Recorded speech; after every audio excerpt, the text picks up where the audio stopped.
భారత బ్యాడ్మింటన్ దిగ్గజం పీవీ సింధు తన సుదీర్ఘ కెరీర్లో మరో అద్భుత మైలురాయిని చేరుకొని చరిత్ర సృష్టించారు.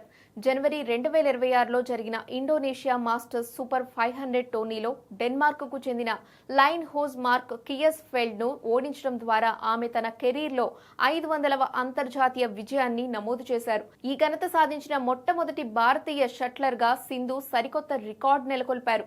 ప్రపంచవ్యాప్తంగా మహిళల సింగిల్స్ విభాగంలో ఈ అరుదైన మైలురాయిని అధిగమించిన ఆరో క్రీడాకారిణిగా ఆమె రచ్చనోక్ ఇంటానన్ మరియు తైజూ ఇంగ్ వంటి ప్రముఖుల సరసన నిలిచారు. 2019 వరల్డ్ ఛాంపియన్షిప్ గోల్డ్, 2 ఒలింపిక్ పతకాలతో ఇప్పటికే క్రీడా ప్రపంచంలో తన ముద్ర వేసిన సింధు గాయం తర్వాత పునరాగమనం చేస్తూ సాధించిన ఈ విజయం ఆమె పట్టుదలకు నిదర్శనం. ఈ 500 విజయాలు కేవలం ఆమె ప్రతిభనే కాకుండా అంతర్జాతీయ స్థాయిలో దశాబ్ద కాలంగా ఆమె ప్రదర్శిస్తున్న నిలకడను చాటి చెప్తున్నాయి. ఇది భారత క్రీడా చరిత్రలో ఒక చిరస్మరణీయ ఘట్టం.